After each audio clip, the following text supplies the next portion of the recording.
माझे वडील एका सेलिब्रिटीचे पर्सनल सेक्रेटरी होते.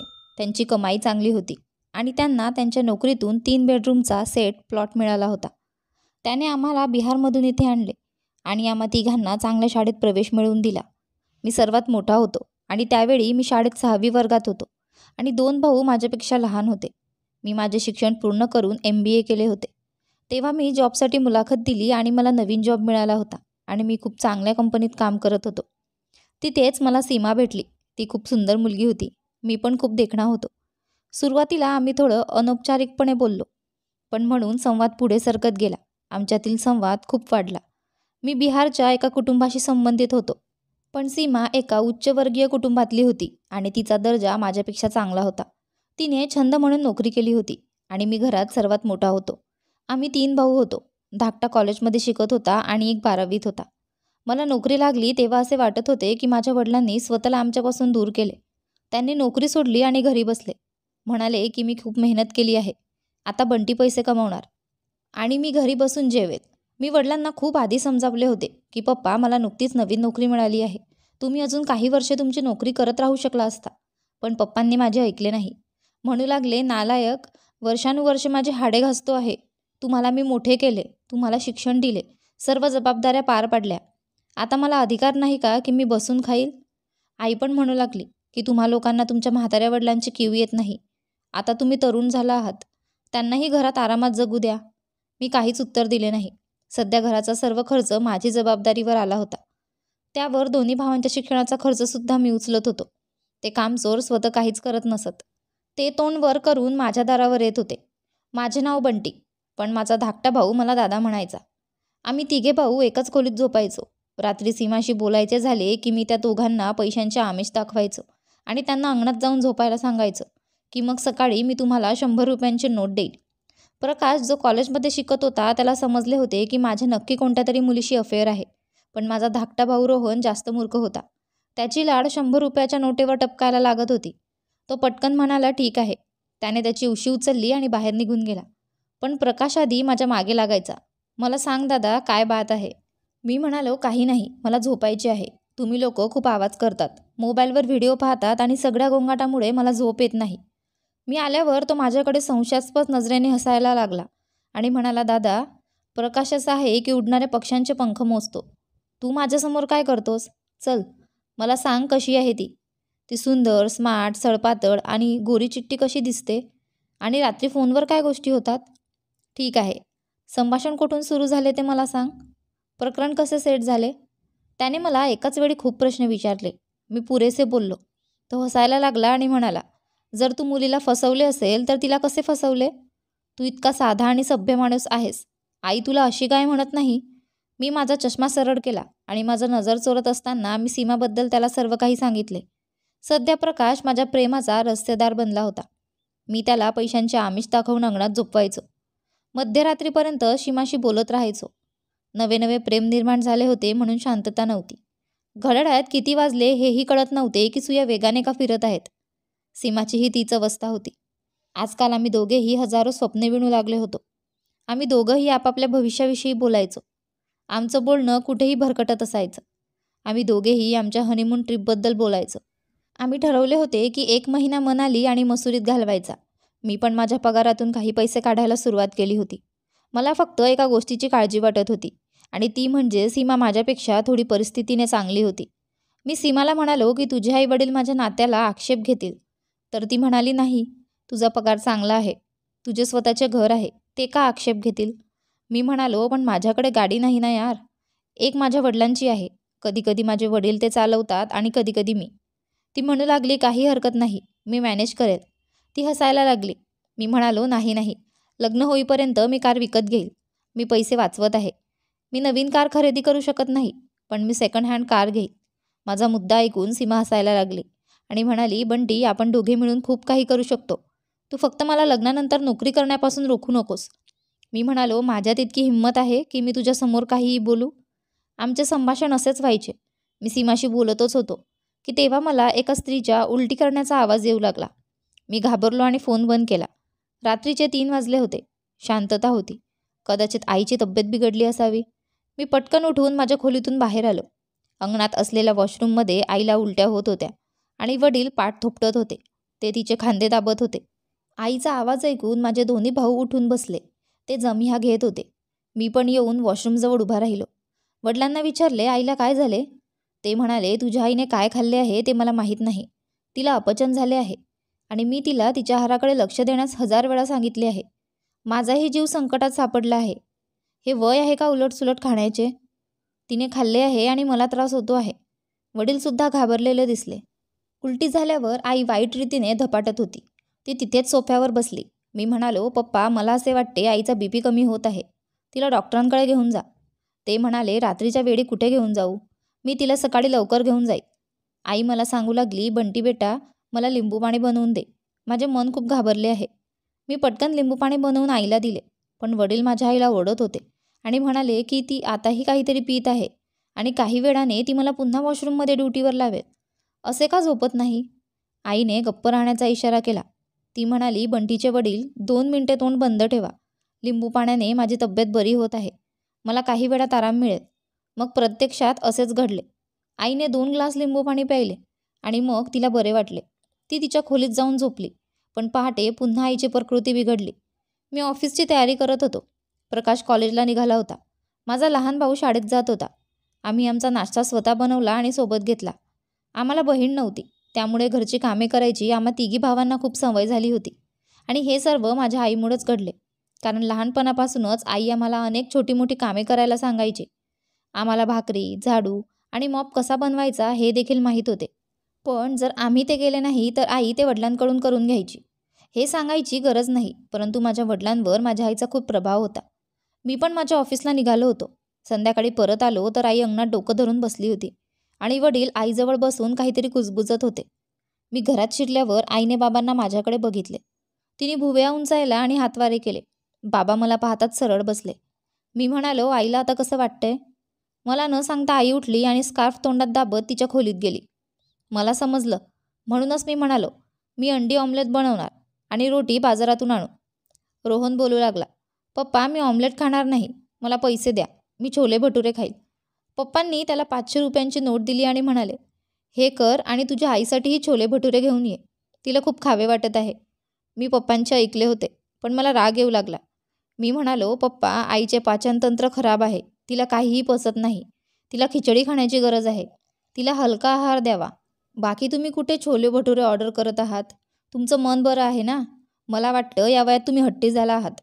माझं ऐकून ते म्हणायला लागले, जा तू जे सांगितलं तेच घेऊन ये. मग म्हणू लागले, ऐक तू आईच्या छोले भटुरेमध्ये थोडं चटपटीत मिरचीचा मसाला घालायला सांग. शक्य असेल तर सोबत आलू बुखार आणि चिंचेची चटणी आण. हे ऐकून मला खूप राग आला. मी प्रकाशला जायला सांगितले. भाऊ तू कांदा टोमॅटो काप. मी ऑमलेट बनवतो.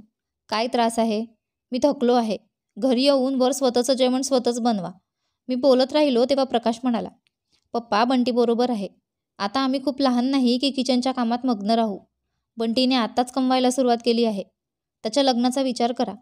प्रकाशच्या बोलण्याने मला आनंद झाला. माझ्या लग्नाचा विचार मनात आला म्हणून माझे हृदय अश्रूंनी बांधले. पण माझे वडील संतापले. ते उठले आणि म्हणाले, काम करून 8 दिवस झाले नाहीत आणि लग्न झाले पाहिजे. तुला लग्नाचा अर्थ कळतो का बेटा? आता तू तुझ्या बायकोची जबाबदारी कशी उचलणार आणि लग्न केव्हा करणार? मग तुला मुलं व्हायला लागतील. आता थांब. 4 वर्षे लग्नाचा उल्लेखही नको. हे ऐकून माझे मन अश्रूंनी भरले होते. सीमा आणि मी ज्या प्रकारे आमचे प्रेम शेअर करत होतो, आम्ही परवानगी मिळवण्याचा प्रयत्न करत होतो, पण आम्ही ते करू शकलो नाही. नाहीतर आम्ही दोघांनी 6 महिन्यात लग्न केले असते. पप्पांकडून हा प्रकार ऐकल्यावर माझा मूड खराब होता. नंतर जेव्हा माझ्या खोलीत झोपायच्या इराद्याने आलो त्यावेळी प्रकाशही खोलीत बसला होता आणि रोहन मोबाईलवर गेम खेळत होता. त्यांना 100 रुपयांच्या नोटांचे आमिष दाखवून खोलीतून बाहेर काढण्याचा माझा हेतू होता आणि सीमाशी माझ्या मनातील समाधानाने बोलायचे. माझ्यासाठी दिवसभराच्या थकव्याचा इलाज म्हणजे सीमाशी बोलणे. असे वाटले की जणू आपण कुठेतरी राहत आहोत. मी खूप फ्रेश होत होतो. पण माझ्या आधी माझे पप्पा खोलीतून बाहेर आले आणि माझ्या खोलीत आले आणि येऊन बेडवर बसले. आणि वडील खोलीत का आले याचे मला आश्चर्य वाटले, कारण माझे वडील काही कामाशिवाय आमच्या खोलीत कधीच येत नव्हते. मी माझ्या लॅपटॉपवर व्यस्त होतो आणि प्रकाशसुद्धा त्याच्या असाइनमेंटची तयारी करत होता. तेव्हा पप्पा म्हणाले की मला तुम्हा तिघांनाही काहीतरी सांगायचे आहे. मी म्हणालो, हो पप्पा. माझी बोटे अजूनही लॅपटॉपवर फिरत होती. ते म्हणाले, पहिले हा लॅपटॉप बंद कर. मी म्हणालो, पप्पा सकाळी मीटिंग आहे. मला पूर्ण रिपोर्ट तयार करायचा आहे. तुम्ही मला सांगा, मला ते ऐकू येते आहे. प्रकाशनेही तेच उत्तर दिले. रोहनने मोबाईल बाजूला ठेवला. त्याचे संपूर्ण लक्ष पप्पावर होते. पप्पा म्हणाले, तुमच्या आईची तब्येत ठीक नाही. मी म्हणालो, हो, तिची तब्येत बरी नाही. आणि वर तुम्ही तिला छोले भटुरे, चिंच, बटाट्याचा ताप आणि मसालेदार पदार्थ दिले आहेत. मला सांगा, आईला पुन्हा उलट्या होत आहेत का? मी माझ्या वडिलांना विचारले. ते म्हणाले, नाही, उलट्या होत नाहीत. माझे ऐका तर तुम्ही. मी म्हणालो, पप्पा मला सांगा. ते म्हणाले, मी तिला सकाळी डॉक्टरकडे घेऊन गेले होतो. मी म्हणालो, ठीक आहे, तुम्ही बरोबर केले. डॉक्टरांनी सांगितले की तिला थोडी विश्रांती घ्यावी लागेल. हे बोलून पप्पा पुन्हा गप्प झाले. मग 2 मिनिटे आम्ही पप्पांच्या पुढच्या गोष्टीची वाट पाहत राहिलो, पण ते काहीच बोलले नाहीत. तेव्हा मी लॅपटॉपवरून डोळे काढून पप्पाकडे पाहिले. मी म्हणालो, पप्पा काय झालं? अहवालात सर्व काही बरोबर आहे ना? ते म्हणाले, नाही बेटा, सर्व काही ठीक नाही आहे. मोठा गोंधळ झाला आहे. मी हे ऐकले की माझी लॅपटॉपवर फिरणारी बोटे क्षणभर थांबली होती. मी वडिलांकडे पाहिले आणि म्हणालो, आईला काय झाले आहे बाबा? सर्व काही ठीक आहे? पण ते गप्पच राहिले. आता माझ्या मनात विचार आला की आईला काहीतरी धोकादायक आजार आहे का? मी लॅपटॉप सोडला आणि येऊन आईजवळ बसलो. मी म्हणालो, आई तुला काय झालंय? प्रकाशही आपलं काम सोडून आईच्या पायाजवळ येऊन बसला आणि विचारलं, पप्पा, आईला मधुमेह झाला आहे का? प्रकाश खूप काळजीत होता आणि आईला हे विचारत होता. वडिलांनी नाही म्हणून मान हलवली. मी म्हणालो, मग हार्ट अटॅकचा काही त्रास आहे का बाबा? मग त्यांनी नकारार्थी मान हलवली. प्रकाश म्हणाला, मग मम्मीला उच्च रक्तदाबाचा त्रास आहे का? मिरचीचा मसाले खाण्यामुळे असा आजार होतो. प्रकाशने परिणामही बाहेर काढला होता. आई म्हणाली, मूर्खा, मला असा कोणताही आजार नाही, मी चांगली आहे. मग आमचा जीव बाहेर का पाडत आहेस? माझे वडील म्हणू लागले की खरं तर तुझी आई गर्भवती आहे. मी समोरच्या टेबलावरून एक ग्लास पाणी पित होतो. जेव्हा वडिलांनी मला ही बातमी सांगितली तेव्हा माझे तोंड पाण्याने भरले होते. ते पाणी तोंडातून बाहेर गेले होते आणि समोर जमिनीवर बसलेल्या प्रकाशच्या असाइनमेंटवर पडले होते. तो सुद्धा उघड्या कानांनी वडिलांचे बोलणे ऐकत होता आणि माझ्या पाण्यामुळे तो मला निरर्थक गोष्टी सांगू लागला. तो म्हणाला, तू काय केलेस हे? मी प्रकाशच्या बोलण्याकडे लक्ष दिले नाही. माझ्या वडिलांकडे लक्षपूर्वक पाहू लागलो. माझ्या हातातील पाण्याचा ग्लास टेबलावर ठेवला. मी म्हणालो, आता तुम्ही हे काय केले? पप्पा म्हणू लागले की तुला ऐकू येत नाही की तुझी आई प्रेग्नेंट आहे? हे ऐकून माझा मेंदू सुन्न झाला होता. रोहन स्तब्ध झालेला दिसत होता. प्रकाश आपली असाइनमेंट सोडून उठून उभा राहिला होता. तो म्हणाला, फक्त एक हीच गोष्ट बाकी राहिली होती.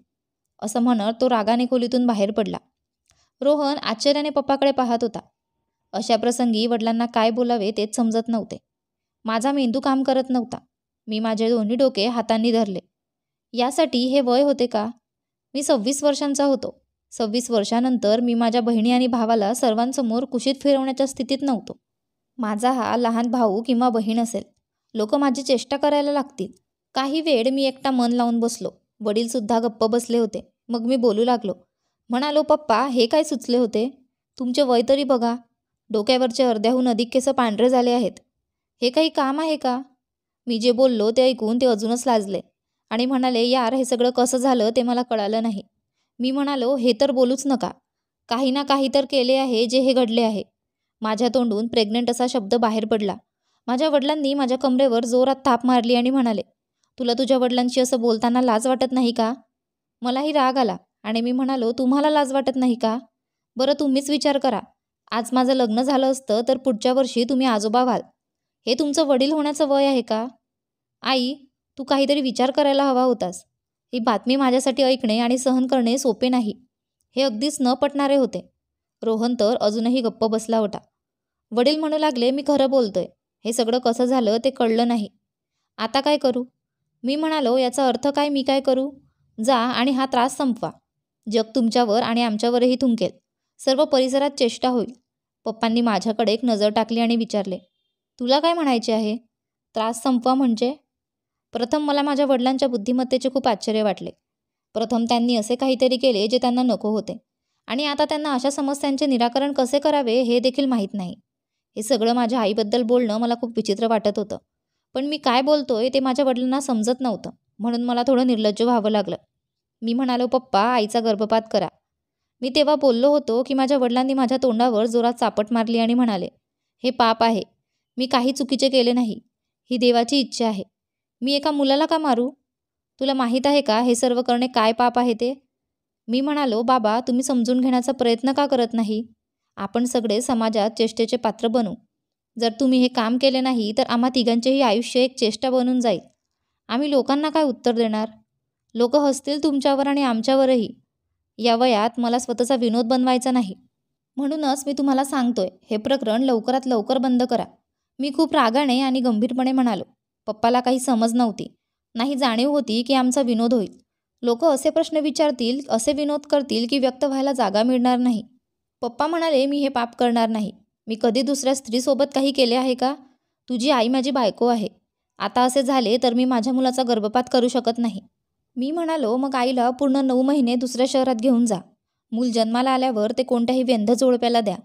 तुम्ही कोणतेही पाप करणार नाही आणि तुमचे मुलंही वाढेल आणि आमचाही सन्मान होईल. पण पप्पा, मी हे काम या घरात होऊ देणार नाही. मी हे मोठ्या रागाने बोलून त्यांच्या खोलीतून बाहेर पडलो.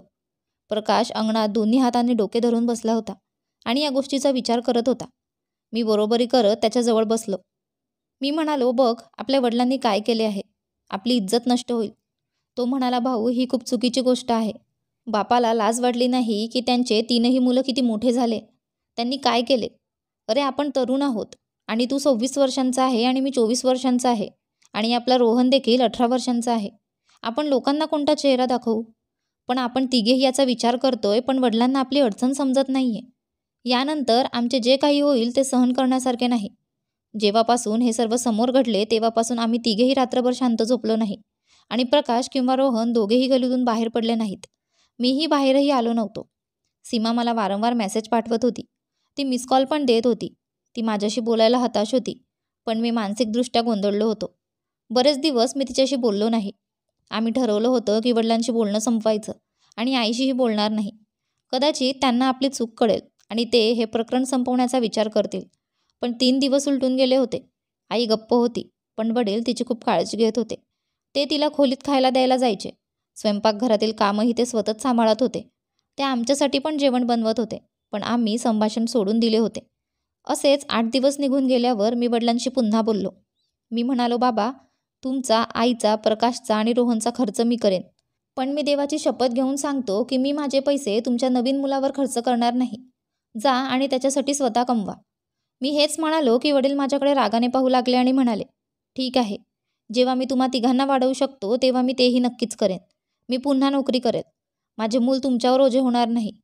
मला वाटले की वडील माझे ऐकून आईचा गर्भपात करण्याचा नक्कीच विचार करतील. परंतु आई आणि वडील त्यांच्या निर्णयावर डगमगायला तयार नव्हते. वडिलांनी पुन्हा नोकरी स्वीकारली. माझी आई आमच्यापासून चेहरा लपवायची. आम्ही तिघे भाऊ घरातील मानसिक वातावरणाचे शिकार झालो होतो. रोहनला सर्वात जास्त त्रास झाला होता, जो शांतपणे जगू लागला होता आणि अभ्यासातही लक्ष देत नव्हता. तेव्हा माझे भान हरपले जेव्हा मी त्याला सिगरेट ओढताना पाहिलं. तो आमच्या खोलीच्या शेजारी असलेल्या बाल्कनीत उभा राहून सिगारेट ओढत होता. अचानक मी बाल्कनीत शिरलो आणि त्याला सिगारेट ओढताना पाहून मी त्याला ओरडलो, पण त्याचे डोळे रागाने लाल होऊ लागले. तो म्हणाला, भाऊ मला काही बोलू नकोस, मी सध्या खूप तणावात आहे. मी म्हटले, तर धूम्रपान केल्याने तुझे टेन्शन कमी होईल का? तो म्हणाला की तो सिगारेटही ओढणार आहे आणि मी नशा देखील करेल, कारण मला या सगळ्या गोष्टींची भीती वाटते, ज्यांना उद्या मला सामोरे जावे लागेल. मी त्याच्या तोंडातून सिगारेट काढली आणि फेकली. मी म्हणालो, काळजी करू नकोस, मी बाबांशी बोलतो, मी आईला सांगेल, पण आपल्याला काहीही सामोरे जावे लागणार नाही. मी त्याला छातीशी घट्ट मिठी मारली आणि तो रडत रडत म्हणाला, भाऊ तुला माहीत नाही, माझे वर्गमित्र मला जगू देणार नाहीत, माझी चेष्टा करतील. मलाही हे कळत होतं. कळत नाही बाबा आमचा विचार का करत नव्हते. मी त्याला सांत्वन दिले. रडल्यानंतर त्याला थोडे हलके वाटले. मी त्याला सांगितले की तू तुझा अभ्यास पूर्ण कर, मी सांभाळेल सर्व काही. सीमा ही अत्यंत मानसिक रुग्णाची शिकार झाली होती. ती मला विचारू लागली, काय विषय आहे बंटी, तू माझ्याशी पूर्वीसारखा बोलत नाहीस. ती खूप दुःखी होती. माझ्याकडे सांगण्याचे काही कारण नव्हते. सीमासोबत शेअर करणार असे काही नव्हते. मी म्हणालो, हो फक्त काही घरगुती त्रास आहे. ती म्हणाली, मला सांग काय प्रॉब्लेम आहे. मी काही नाही म्हणालो. ही एक छोटीशी बाब आहे, जसे प्रत्येक घरात घडते. मी हे प्रकरण पुढे ढकलले, पण काही दिवसांनी तिने पुन्हा मला कारण विचारायला सुरुवात केली. ती म्हणाली, बंटी कळत नाही मला असे का वाटते आहे की तुला दुसरी मुलगी आवडली आहे. मी सीमाकडे आश्चर्याने पाहिलं. मी म्हटलं, वेडी झाली आहेस का? असं काही नाही. ती म्हणाली, माझे तुझ्यावर खूप प्रेम आहे, त्यामुळे इतर कोणत्याही मुलीचा विचारसुद्धा करू नकोस. मी म्हणालो, सीमा मी फक्त तुझ्यावरच प्रेम करतो, काळजी करू नकोस. मी आता सर्व बाजूंनी गोंधळलो होतो. एका बाजूला प्रकाश होता की तो दिवसभर घरी यायचा नाही. जेव्हा मी माझ्या वडिलांशी बोललो तेव्हा ते माझे ऐकायला तयार नव्हते. मी माझ्या आईला काही सांगितले तर ती रडू लागायची आणि म्हणायची की डॉक्टरांनी मला स्पष्टपणे सांगितले की जर मी मुलाला बिघडवण्याचा विचार केला किंवा प्रयत्न केला तर माझा जीव धोक्यात येईल. आता मला सांगा मी काय करू? मी दुहेरी संकटात होतो. आईला अजून काय सांगू? ती तिच्या जागी असहाय्य होती. 3 महिने उलटून गेले होते. आईचे पोट स्पष्ट दिसू लागले होते. आता लाजेने आम्हा तिघांनाही मरून जायचे होते. आईने चोरी केली असेल त्याप्रमाणे तीही घरात राहत होती किंवा काही पाप केले असेल असे ती राहत होती. आणि आमची ही इच्छा होती की आमची आई 4 भिंतीत बंदिस्त राहावी. बाहेरच्या लोकांना माझी आई प्रेग्नंट आहे याची किंचितही कल्पना येऊ नये. पण काही दिवसातच सीमाने मला आणखी एक धमाका दिला. ती म्हणाली, बंटी, माझ्या वडिलांच्या मित्राच्या मुलाचे नाते माझ्यासाठी आले आहे आणि माझे वडील या नात्यासाठी तयार आहेत. कृपया तुझे नाते माझ्या घरी आण. तुझ्या आईवडिलांना माझ्या घरी आण, नाहीतर माझे आईवडील माझे लग्न इथेच ठरवतील. माझी आई त्यावेळी 5व्या महिन्यात होती. त्यामुळे तिचे पोटही खूप दिसू लागले होते. लोकांना कळलेच ते किती गरोदर आहे आणि या स्थितीत मी माझ्या आईला सीमाच्या घरी घेऊन जाऊ शकलो नसतो. मला माझ्या वडिलांशी तसंच बोलता येत नव्हतं, कारण ते आता कामाला लागले होते. माझ्या आईचा सर्व खर्च ते भागवत होते. जर मी त्यांना सीमाशी लग्न करायला सांगितले असते तर त्यांनी नक्कीच नकार दिला असता. हल्ली माझ्या वडिलांना स्वतः बाप पाहायला आवडत होतं. त्यामुळे माझं नातं आणि लग्न करायचा विचार ते का करतील? मी म्हणालो, सीमा, तू कृपया तुझ्या कुटुंबातील सदस्यांना माझी असहाय्यता समजावून सांग. मी तुमच्या घरी नाते घेऊन येईल. माझ्याकडून हे ऐकून ती रडायला लागली आणि म्हणाली, जर तू तुझे नाते आणले नाही तर माझे वडील त्यांच्या मित्राच्या मुलाशी माझ्या नात्याचा निर्णय घेतील. आणि मी खरे बोलते बंटी, मी विषप्राशन करून मरणार. हे ऐकून मी खूप स्तब्ध झालो. सीमा रडत ऑफिसमधून निघून गेली होती. मी डोकं धरून बसलो होतो. मी प्रकाशला हे सांगितल्यावर तो म्हणाला, तू पप्पांशी बोलायला हवं आणि आई बाबांनाही सीमाच्या घरी घेऊन जावे. मी म्हणालो, आईची अवस्था बघितली आहेस? पाहिल्यावर कळेल की आई कोणत्या अवस्थेत आहे. प्रकाश म्हणाला, यावर काही उपाय नाही. तू या गोष्टी सोड. लोक 4 दिवस बोलतील आणि टोमणे मारतील, पण नंतर सर्व काही ठीक होईल. कदाचित प्रकाशने हे मान्य केले असेल. मला वाटले प्रकाश बरोबर आहे.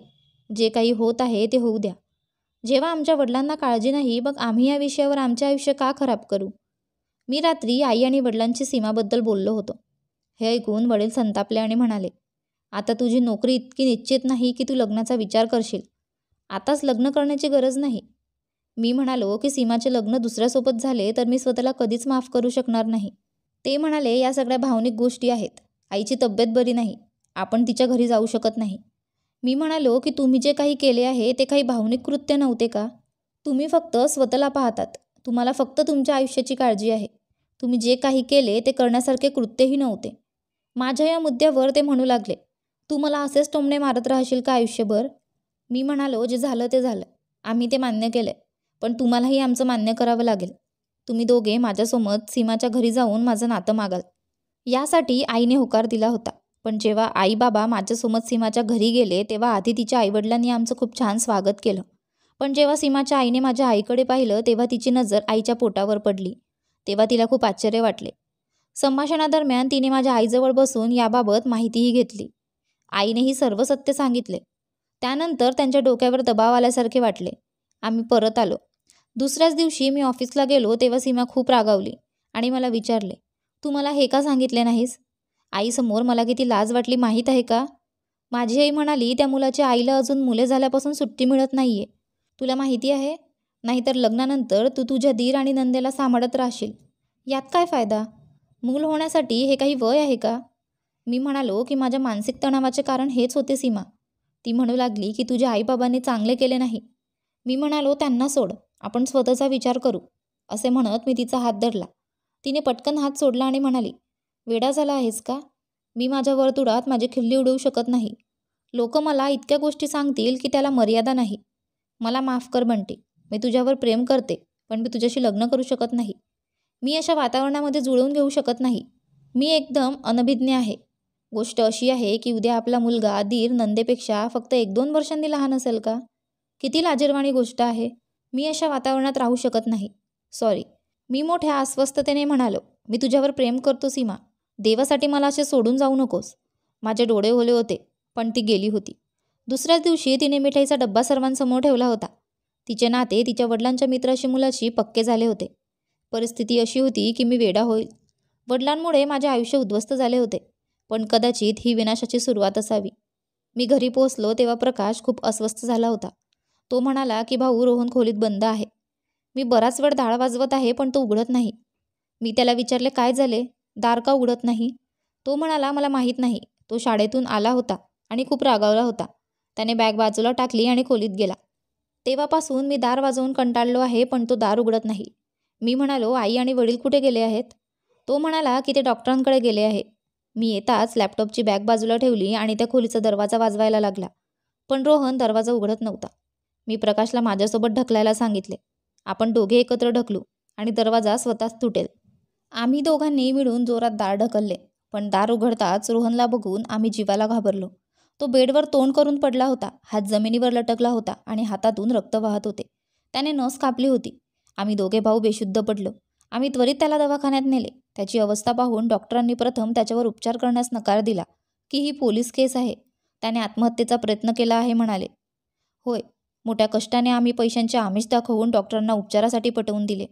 आम्ही दोघी भावांनी त्याला रक्ताच्या बाटल्या दिल्या आणि जेव्हा रोहन शुद्धीवर आला तेव्हा तो धोक्याबाहेर होता. तो शुद्धीवर आल्यावर आम्ही त्याला आत्महत्येचे कारण विचारले. तो रडायला लागला आणि म्हणाला, भाऊ, मला ज्याची भीती वाटत होती तेच होत आहे. माझे मित्र माझी चेष्टा करतात आणि म्हणतात की तुझा धाकटा भाऊ किती महिन्यांनी येईल? तुझ्या आईला कोणता महिना आहे? ठीक आहे, मला सांग, काय नाव ठेवशील? कधी ते म्हणतात की तू त्याला तुझ्या मांडीवर घेऊन आमच्याकडे आणायला हवं, तर कधी ते म्हणतात की तू तुझ्या आईला विचार की ती पुढच्या मुलाला कधी जन्म देईल. अशा गोष्टी ऐकून मी कंटाळलो होतो. ते माझ्यावर हसायचे, माझी चेष्टा करायचे. म्हणायचे की त्याच्या आईची अवस्था लाल लगाम घातलेल्या म्हाताऱ्या घोडीसारखी आहे. म्हातारपणातही ती तरुणच आहे. कोणीतरी म्हणायचे, एक काम कर, माझ्या आईच्या स्थितीचा व्हिडिओ बनव आणि सोशल मीडियावर व्हायरल कर. तुला भरपूर पैसेही मिळतील. हे सर्व काही ऐकून माझ्या मनाला ते सहन झाले नाही. तो म्हणाला, म्हणूनच मला आत्महत्या करायची होती. मला वडिलांचे फोन येऊ लागले की तुम्ही तिघे कुठे आहात? मी म्हणालो की तुमच्या कृतीमुळे आमचे आयुष्य उद्ध्वस्त होत आहे. रोहनने आत्महत्येचा प्रयत्न केला आहे. त्याने त्याची नस कापली होती. हे ऐकले होते की माझे वडील धावत दवाखान्यात आले. रोहनला मिठी मारताना आई रडत होती. आई पण नाराज होती. मी म्हणालो, पप्पा, या सर्व गोष्टींचे परिणाम तुम्ही पाहिले आहेत का? सीमाने माझ्याशी लग्न करण्यास नकार दिला. रोहनने आत्महत्या करायचा प्रयत्न केला. उद्या प्रकाशसुद्धा असेच काहीतरी करेल. पण तुम्हाला आमची काळजी नाही. बाबा, तुम्हाला काही फरक पडत नाही. आमचं आयुष्य उद्ध्वस्त झालंय, पण तुम्हाला मूल हवं आहे. माझी आई म्हणाली, तुम्ही काळजी करू नका. हे मूल जन्माला येताच मी त्याचा गळा दाबून खून करेन. हे बोलून ती खूप अस्वस्थ झाली. ती म्हणाली, स्त्रिया माझी चेष्टा करतात. शेजारच्या बायकांनी माझं जगणं उघड करून टाकलंय. की हिला या वयात काय सुचलं? जणू हे सगळं माझ्या ताब्यात होतं. हे काम माझ्या हातात असतं तर मी हे काम कधीच केलं नसतं. म्हणून मी स्वतः तुझ्या वडिलांना सांगितले की मी मेले तर मला मरू द्या, पण या मुलाला मारा. हा समाज हे कदापि सहन करणार नाही. या समाजाने मला आश्चर्य बनवून ठेवले आहे. जसे आम्ही दोघे पती पत्नीने मोठे पाप केले आहे. या मुलाला टोमणे मारणे सुरू केले आहे. मला ज्याची भीती वाटत होती तेच घडत होते. मग ती म्हणू लागली की या मुलाने मरावे. माझी आई रडायला लागली आणि तिच्या पोटात जोरात ढोसा मारू लागली की मी या बाळाला आजच मारीन, ज्याने या जगात येण्यापूर्वीच माझ्या मुलांचे आयुष्य उद्ध्वस्त केले आहे. उद्या त्याचा जन्म झाला तर त्यांना आणखी मोठ्या संकटांना सामोरे जावे लागेल, कुणास ठाऊक. माझी आई तिच्या पोटात जोरात थाप मारत होती. यावेळी माझे वडीलही पुरे सरसावले नाही आणि तिला थांबवले नाही. ते निशब्द बसले होते. मी पटकन पुढे आलो. माझी आई रडत होती. मी आईला थांबवले आणि तिने मला छातीशी घट्ट मिठी मारली. तिने मला मिठी मारली आणि डसाडसा रडायला लागली. म्हणाली की मी खूप धीर धरला आहे, पण आता मी थकले आहे. देव न करो की मी मरेन आणि हे मूल देखील माझ्यासोबत मरेल. निदान तुमचा जीव तरी सोपा होईल. मी म्हणालो, नाही आई, दोष तुझा नाही. दोष आहे आम्हा तिघा भावांचा आणि समाजाचा, ज्यांचे छोटे वाईट विचार आहेत आणि जे इतरांकडे बोटे दाखवतात. कदाचित आम्ही चुकलो होतो. समाजाच्या नजरेत आम्ही नापास झालो. तेव्हापासून आम्हाला लोकांची पर्वा होती. लोक आम्हाला कोणत्याही परिस्थितीत जगू देत नाहीत. 2 महिन्यांनी आमचा एक धाकटा भाऊ जन्माला आला. आम्ही तिघांनी एक एक करून त्याला आपल्या मांडीत घेतले. तो खूप निष्पाप होता. माझ्या आईची अवस्था खूप वाईट होती, कारण ती खूप म्हातारी होती. म्हणूनच आम्ही आमच्या आईची खूप सेवा केली. बाळावर आपल्यापेक्षा जास्त प्रेम केले. त्याला या प्रेमापासून वंचित ठेवू शकलो नाही, ज्याला तो पात्र होता. तो मोठा झाल्यावर मी त्याला बाहेर नेत होतो. त्यामुळे लोक माझ्यावर हसायचे. म्हणायचे, आपल्या धाकट्या भावाला मांडीवर घेऊन हिंडत आहे. जर तुझं लग्न झालं असतं तर तुझंही मूल एवढं मोठं झालं असतं. तुझ्या आईवडिलांनी लाजून मरावे. मग मी म्हणालो, हो तर मग काय, ही देवाची इच्छा आहे. देवाने हे मूल माझ्या पालकांना दिले आहे आणि ते नेहमी दयाळू असले पाहिजेत. माझ्या पालकांनी काय पाप केले आहे ते लपून राहतील. माझ्या उत्तरावर लोकांची तोंडे बंद व्हायला लागली. हे आधी केले असते तर प्रकरण एवढ्यावर वाढले नसते. सीमाचे माझ्यावर खरे प्रेम असते तर तिने मला साथ दिली असती.